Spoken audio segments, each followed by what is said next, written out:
What is up, guys? It is Cozy Maximalist here. We're back with another episode of the Cozy Maximalist Show. We got my friend Path back here. And guys, we've kind of caught the Zcash bug, right? There's been a lot of fun been going on the timeline and everything. We're talking privacy. And so I wanted to have Path back on. We did a conversation. Path, this was a while ago. This was probably a year and a half ago on provenance coins, which is a really interesting thesis that I'm still a big fan of. And so now we kind of find ourselves in like this confluence over the Zcash bug that everybody's been catching. So wanted to just do a little bit of a deep dive in here. So thanks so much for your time. Path, how you doing, brother? I'm doing great. Yes, thank you for having me. Definitely. Well, you've been making the rounds on the Thread Guy stream and some different places to talk Zcash, but we just wanted to dive in a little bit for maybe people that are new to Zcash or have some context and want to learn some more about it. So you're kind of the OG, not just crypto person, but Zcasher in a lot of ways. I think even I remember, Path, when we did our provenance coins thing that I was like teasing you about Zcash. So like, look how far we've come since then, man. I'm a total fader.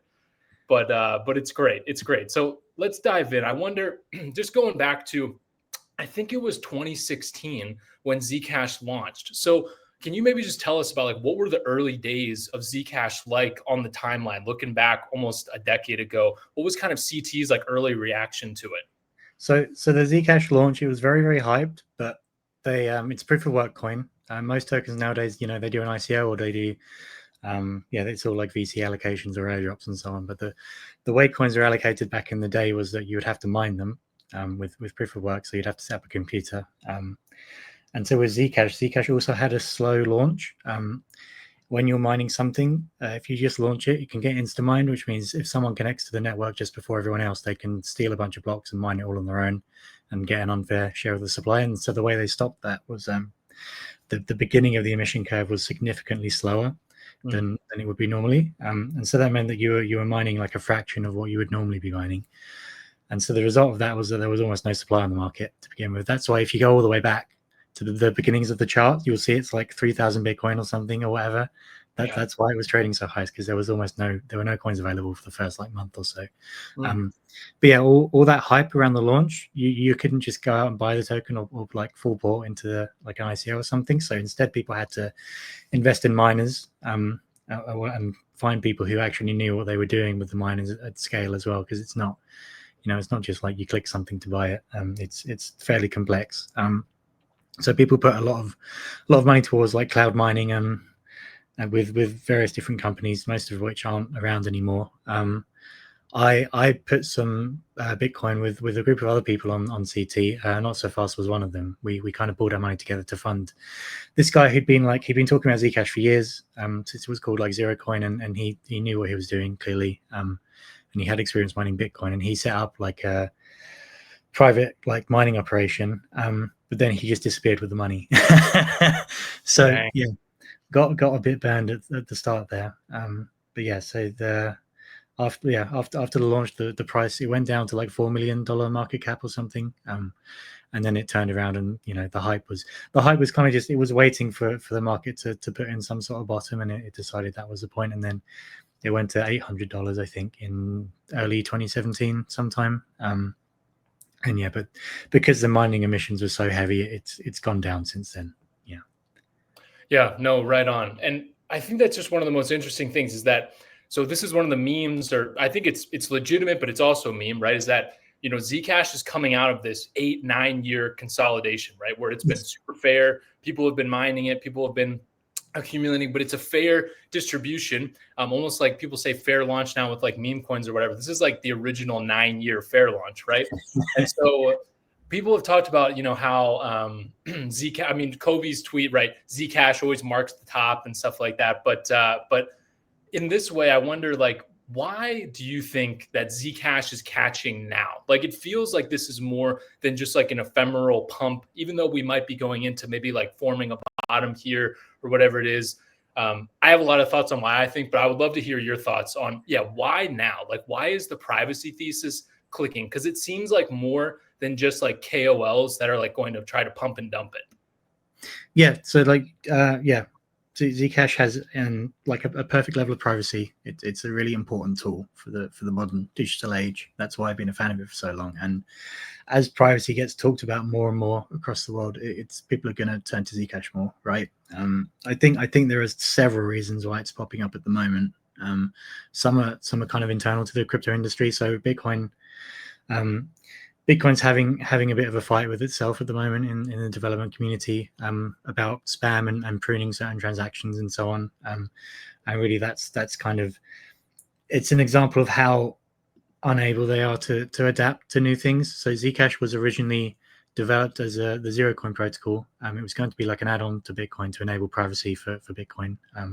Satoshi even talked about having private Bitcoin and how that would be a better implementation. And so a lot of the early Bitcoin people really like this, and they've always been fans of Zcash and having, well, just the idea of having private transactions. And so whenever there's a tension in the Bitcoin community, people, they'll jump ship to something else that they feel better, fulfills their ideology of what they want from the technology. In 2017, when there were block size wars and other innovations of Bitcoin kind of got blocked. They never really developed smart contracts, and so a lot of people ended up on Ethereum because of that. And so we're seeing the same again, I think, with the latest round of disagreements and roadblocks. Like, it's just not moving fast enough for some people. So I think a lot of people like Zcash for that reason. But then outside of crypto, you're seeing a lot more conversations about privacy. And this, I think this is kind of a bipartisan issue, right? So it's not, it's just a general ideal, right? People, if you're used to paying with cash, then you're used to having private transactions, right? I don't think it slots into politics on any side particularly. But yeah, there's lots of things. So in Europe at the moment, there's talks about having privacy backdoors for messaging systems. In the UK, there's talk about digital ID. And I think that those conversations are very deep, but on the surface level, it makes people consider privacy and at least start thinking about it. And so Zcash is the recent popularity. It's basing itself off of that somewhat and concerns there. And then also, around the world, if you want to, let's say you want to fund a certain organization, and it's not popular in mainstream media or politics for whatever reason, then you, if there are capital controls available to the government, then you can avoid that by using Zcash without being seen at all. Totally. And I think that's one of the most interesting things that I've seen, kind of joining. I'm a total newbie, right, to the Zcash community, if you want to call it that. But it is like a wide tent. And like, not to get political, but I think that's one of the really fascinating things about Zcash is that it is truly, I think, bipartisan in a lot of ways, right? Because privacy is just something that everyone, I think, desires innately, right? Like, I shared a Zuko clip where he's talking about, like, if you were to go pay with Bitcoin or something like that, right? And then you were also being paid in Bitcoin, that someone could go to this public ledger and then literally see like your salary, not only your salary, but like who's paying you, how often, like all these things. And you can't really truly be free. Arjun has talked about this. I think if you know that somebody is going to be like watching where you're spending your money, how you're spending it, all of these things. And so there is, I think, a real place for like the transparent nature of the ledger, like Bitcoin and all of these different blockchains provide. But having like an alternative that is actually end-to-end encrypted private does seem like a huge unlock. And so it's not something that I think just like crazy right-wingers are like globbing onto, but there's like a broad consensus. You'll see Zcash devs that maybe have like, pronouns in their bio, and then people that are on the far opposite end of the spectrum that just totally align over this, which is just like a basic human instinct, I think, which is pretty encouraging to see for something that you hope will have wider network effects that could capture a large swath of not just the Zcash community or just crypto Twitter, but actually break out into like a broader big tent. So that's exciting to see just in and of itself, and refreshing for me. Without making it about me, I think that it's just one of those things where like I've felt in the Zcash movement like a reignition of the reasons why I got into crypto in the first place, right? Like those cypherpunk ideals. So that's been awesome to see. Now, speaking of that cypherpunk kind of mentality, I think that one of the big things that we see on the timeline is a bit of warring, right, between Zcash and Monero, right, which is kind of like the OG in some ways, like crypto token. It's sort of like what you associate, I don't want to say this pejoratively, but like with like drug deals and like all of like the maybe shadier stuff, but I'm sure there are legitimate use cases as well for Monero. But comparing and contrasting these, I wonder if you could give us a little bit of like the underworkings of how Zcash is working as compared to a Monero, and maybe why you prefer Zcash in that way. So Monero launched in late 2014, I believe, or sometime in 2014. At the time, it was the best private cryptocurrency. It was the best option you had, and it stayed that way until Zcash launched. So Monero uses something called ring signatures. It deploys decoys of your transactions when you send them, and it makes it probabilistically very difficult to identify which transaction is yours. The problem with this is it doesn't make it impossible. So Zcash uses zero knowledge proofs to actually make it unreadable. Essentially, there is no information leakage at all. And even at the time when Monero was really the only option, like from an investment perspective, I wanted to wait for Zcash because I knew Zcash was the best technical solution. And pretty much everyone will agree with that. That doesn't mean that Monero is like some terrible thing. There's a lot of arguments on Twitter from people who I think maybe are invested in Monero that it's better for this reason and that reason. It is true that it is used more on darknet marketplaces. I think for the sake of adoption, that's probably a negative thing, because yes, it does mean more people are using the token for payments, and that that translates to fees and demand on the market.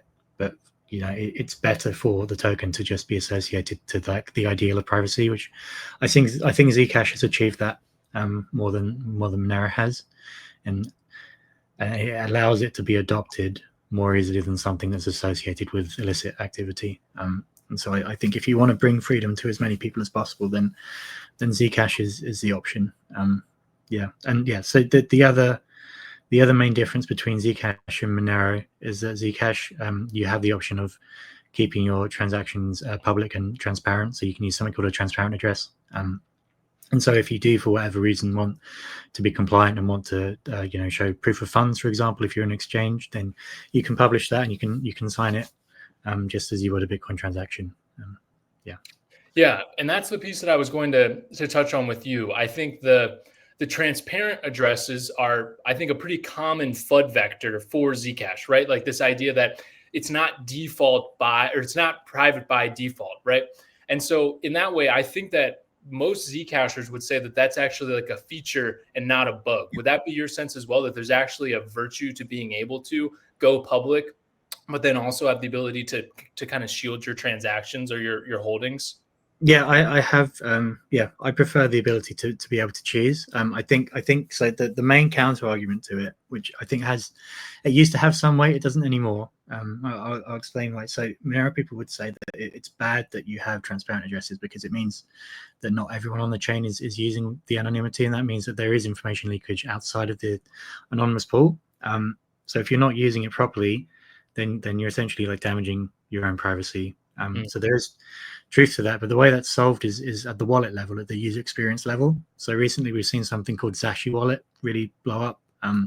It's a big reason why the price is going up, actually, because it enables new types of payments and conversions to other assets in a decentralized way really easily. But Zashi wallet, it turns everything in the wallet is private by default, but you still have the option to be transparent if you want. But by making the average user experience private by default, then you're solving the previous problem where people maybe misused it by accident. And so that was the main argument, I think, from Monero users against Zcash. Yeah, right on. And I think that one of the things that we've seen over the last few weeks here, like not that long, is that not only has the transactions and everything on the Zcash network gone parabolic, but so has the shielded pool, right? So I think it's called Orchard right now, which is where the Zcash shielded pool, it's just been growing like crazy, right? So I think there's something on the order of like over 4 million Zcash that have now been shielded, which is something like, I think, over 25% of the total supply that is live right now. And so Mert has talked a lot about this. Shout out to Mert. He's been one of the just like biggest forces on the timeline for this. He's so funny, man. He's been like working it into like other podcast appearances and everything. The dude is an animal. I love it. But he's talked about the reflexive nature of the privacy of Zcash growing as more and more people go in and shield their holdings, right? So could you speak just a little bit to that, like the way that as more people shield, it just grows more private? It's kind of an intuitive concept, but maybe just touching on that. Yeah, so I believe it's the largest existing anonymity set in any cryptocurrency. Although I'm not sure of, it depends if you count Moneros or not, right? Because it is a different protocol at the end of the day. But for zero knowledge anonymity sets, Zcash has the largest one. This means that if you're going in and out of the shielded pool, you're more resistant to metadata attacks. Like so you can do time analysis. You can look at the size of transactions. You can look at IP addresses and so on, and use outside data to figure out, and try and match up transactions and who may have sent money even through the shielded pool, for example. So the larger this gets, the harder it is to align that metadata and figure out just from looking from the outside. So the more people who use it, the more powerful it gets, essentially. Yeah, no, it makes sense. And if I'm right, again, not in the spirit of opping Monero, but they actually as a network are moving towards the same level of like end-to-end encryption that Zcash already has. I think that's right. Is that your understanding as well? They're implementing FCMP++, I believe. I don't know too much technical details about that, but it's very similar to what Zcash has. Yeah. No, right on. I'm with you there. Okay, cool. And so I think that now it's interesting to like look forward, right? One of the things that I've experienced is I love Zcash. I've really enjoyed, getting some holdings, having it, I think for the long term here, just as like a part of my portfolio. But in a I kind of look at Zcash as more than a trade. I mean, I think we could talk about that later, but in that way, you go in and you use Zashi wallet, which I think is like a great form of self-custody and everything. But you kind of realize as you're doing that, oh, this is like a proof of work network, right? Like it is not like the typical like boom, boom, boom, like everything is moving so fast. Like if you're, a typical Solana user or whatever it is, there is some speed and some scalability. I think it's fair to say issues or things that need to continue to grow for it to especially kind of scale as a payments network. So I wonder, like, as you look at the future of Zcash from like a consumer perspective, right? Feels like Bitcoin won the store of value race in a lot of ways, right? But that kind of payments medium was lost. So what do you think of kind of like the future of Zcash in terms of like how it's going to be used? Do you think it is going to become more of just a private store of value, or do you see it actually having like a path towards becoming something that, Zuko posts about, like going to Chipotle and like paying with his Zcash? I wonder, like, how do you see that playing out? So it's going to take a good stab at both, right? So it has the same supply and same mining mission almost as Bitcoin. So it absolutely can attempt to take the store of value narrative, and it's very important that it, on top of that, has the privacy, right? So if you can go back and look at Satoshi's posts in like 2010, he said if there was a way to use zero knowledge proofs to make Bitcoin private, then that would be a better implementation. It's quite significant that he said that. Like, all of the Bitcoin OGs, they really love that idea. So there is a good chance it can take some of the store of value market as well. But then on the payment side, so at the moment they're so in the past it's been very, very inefficient to use Zcash. Mobile wallets weren't possible until like a few years ago, I believe. So it's too computationally intensive to use shielded addresses on a mobile app until very recently. And at the moment they're working on an upgrade called Tachyon. So this is gonna this introduces something called oblivious synchronization. So this means you don't have to literally download like the entire network and analyze every single transaction in order to send a shielded transaction. So it's significantly more efficient. It means that you can finally use it on mobile. So you can finally use it as you would any other payment app, because people they're not going to bring their desktop down to the coffee shop or something to pay for something. So it's a huge upgrade. It allows significant scaling for Zcash as well. Yeah, no, right on. That's one of the biggest pieces that I was watching a podcast. I think it was also hosted by Arjun that he did with two of the Zcash developers, and they were talking about how there's like this crazy complexity that goes way above my head, but basically that there's this network of like nullifiers that every time you do a transaction, it's basically like generating this code to where you can anonymously basically say like, hey, these transactions have been spent. And so your wallet has to interface with all of these nullifiers to make sure that you're not doing double spends to all of this stuff. And so they're essentially working on a way to maintain the privacy of the network while also not making it so that your phone has to have like gigabytes or terabytes of all of these things that are downloaded at the same time, which is quite interesting. And so, but it sounds like with this Tachyon upgrade, there's some resources that I'll put in maybe one of the follow-ups to this pod.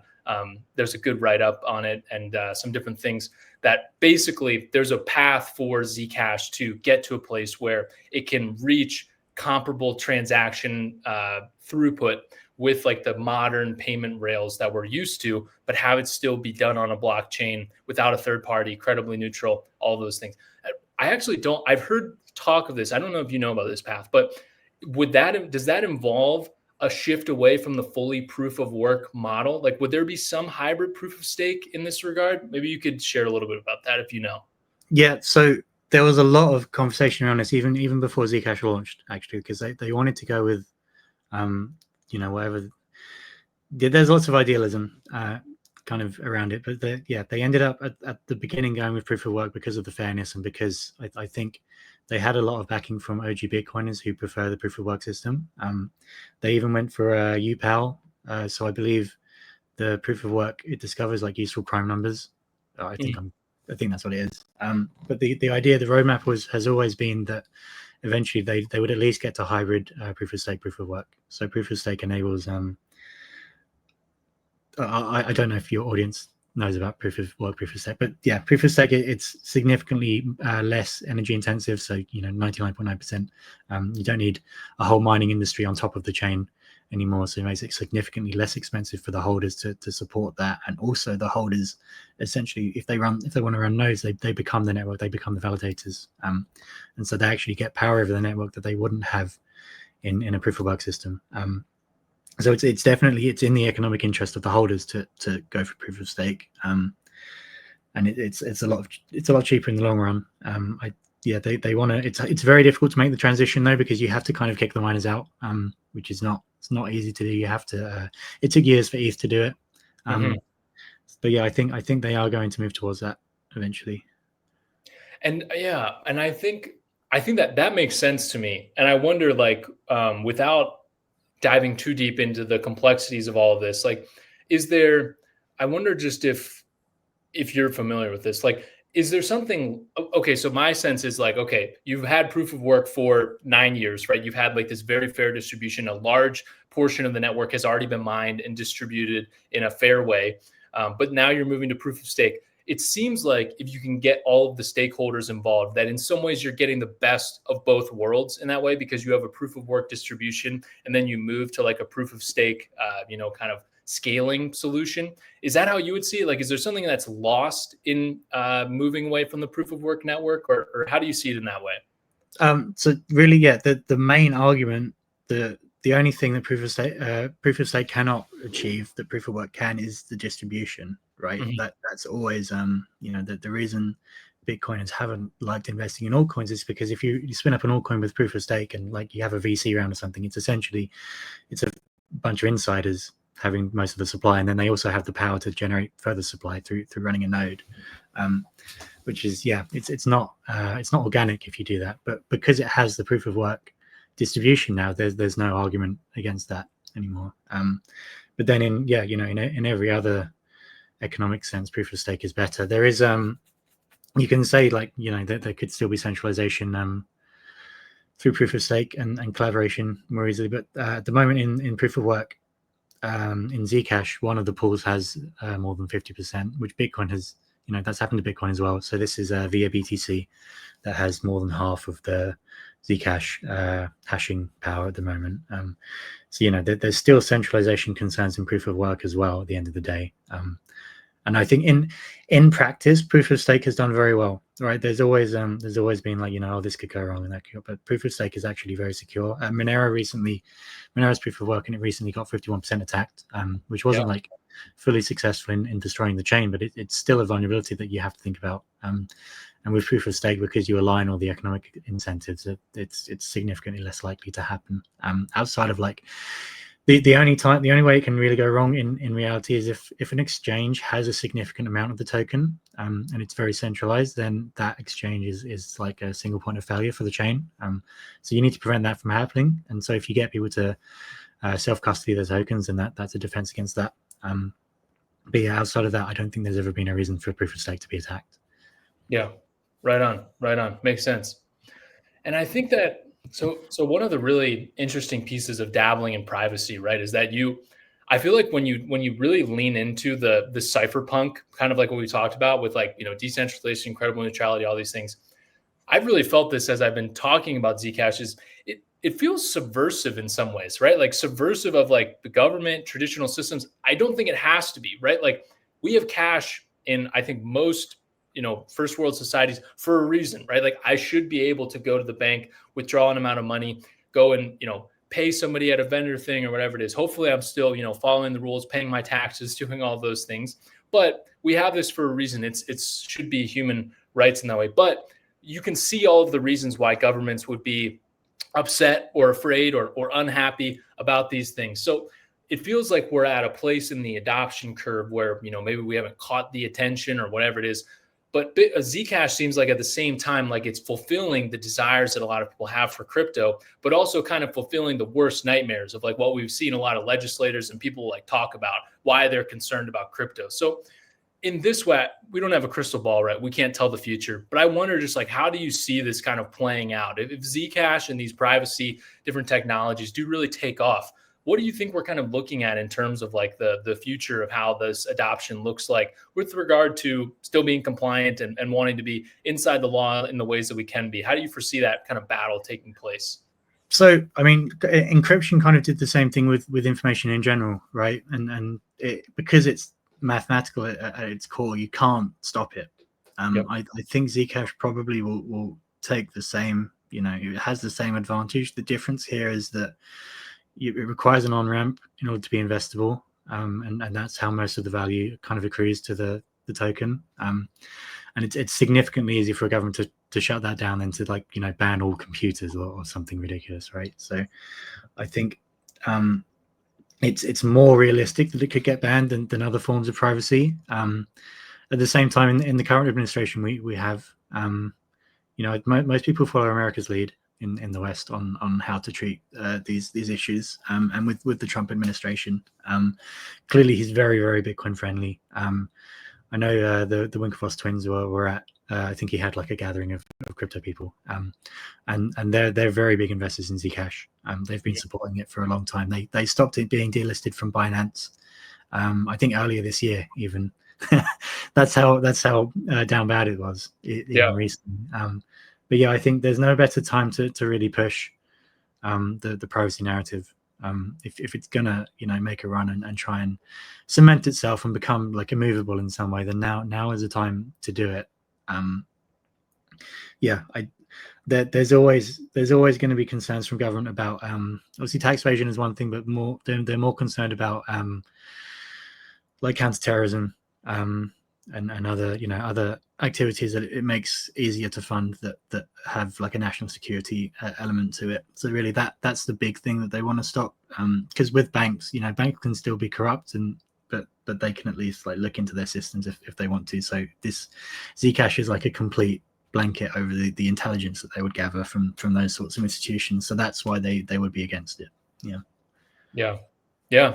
I mean, I think that it is just one of those places where my hope is that, I don't know how you get around, right? Like, the potential for, North Korea to be, like transacting in Zcash and all those things. That's real.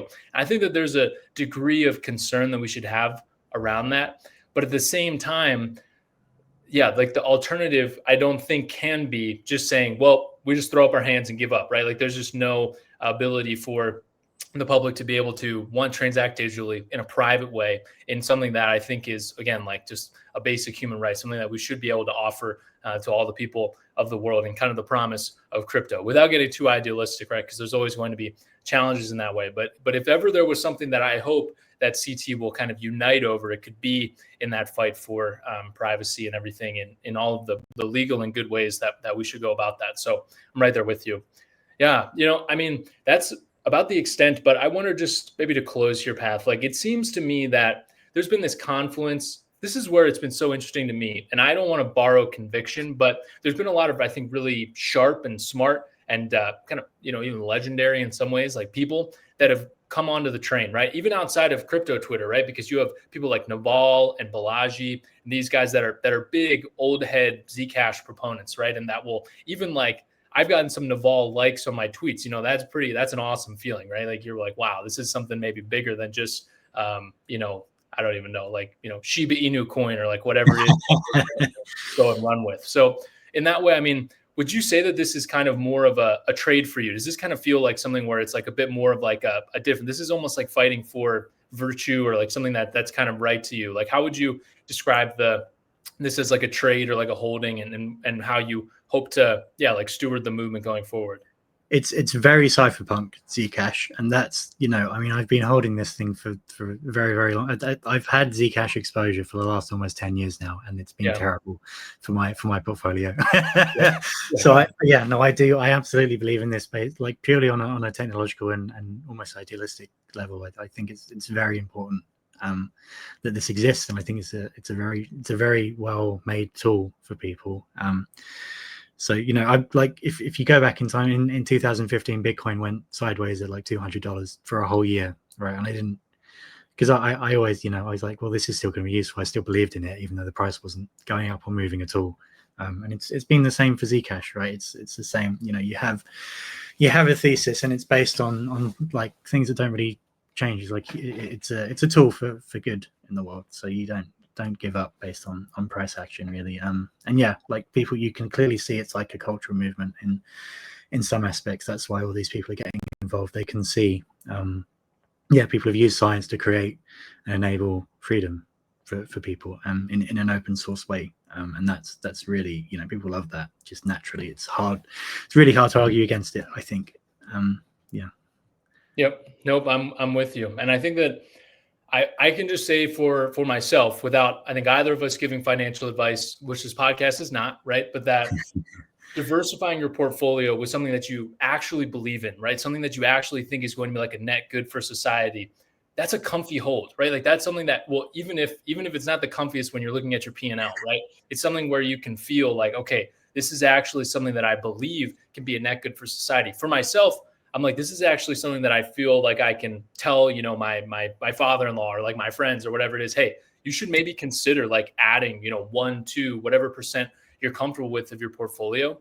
And actually, I think, again, just in my own midwit head, that you actually have a lot of upside potential at the same time as you have like a real like virtuous play on like something that could be a generational or like, societal changing technology. So that's a pretty exciting place.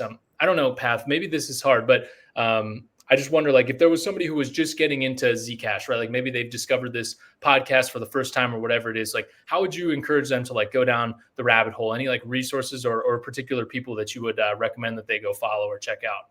So Electric Coin Company, ECC, they're the main body behind Zcash development and so on. They're building a Zashi wallet or Zashi app, I think it is, on Twitter. You should download that. You're able to receive Zcash to a shielded address on your mobile. And you can check out all the privacy features on there. And you can also use through the app, you can use something called near intents, and you can swap to and from it in a decentralized way. In the future as well, they're also adding ZSAs. So that's like smart contracts on Zcash, essentially. So that will enable all sorts of new things. That's very exciting. Just plug in and start playing around with it. That is super interesting. And I know we were just like nearing the end, but I realized I didn't even touch on this. The near intent stuff is super interesting, isn't it? Because you can now, I don't know if a lot of people know this, but you can actually use near intents, if I'm right, both to switch on chain. Say you have ETH or Sol or whatever it is, and you want to change it into Zcash, you can do that.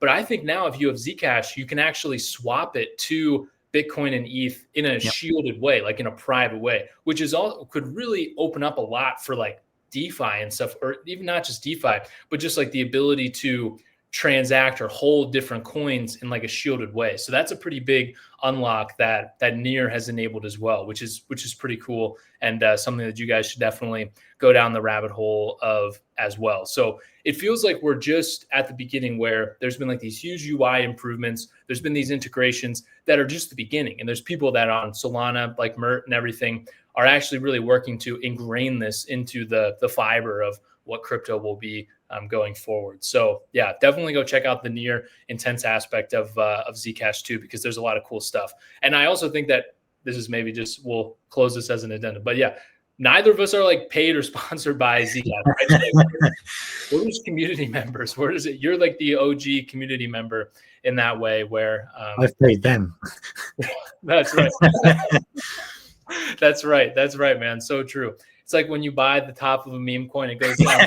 And you're like, hey, I've graduated to being a community member now. So that's just that's the way. Well, thank you, Path. I really appreciate it, man. Thank you for the time. It's been great to dive in more onto the deep end of Zcash and everything. And yeah, we'll just see where things go from here. We don't know what the price action will be like, but regardless, if there's really a conglomeration of people in the world on this new privacy tech, I think that'll be a great thing regardless. And hopefully that Schelling point does become Zcash. But I think it's important to look into all of these different expressions that you have. Like there's Railgun for ETH. There's different, there's Umbra that's just coming up. Lots of interesting projects to keep an eye on. So it's been great to dive into this with you today, man. Hey, thanks so much for your time.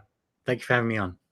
Awesome. Thanks, Path. Okay, guys. Hey, we appreciate you tuning in. We'll see you guys again here on the Cozy Maximalist Show. Have a great rest of your day. Peace, guys.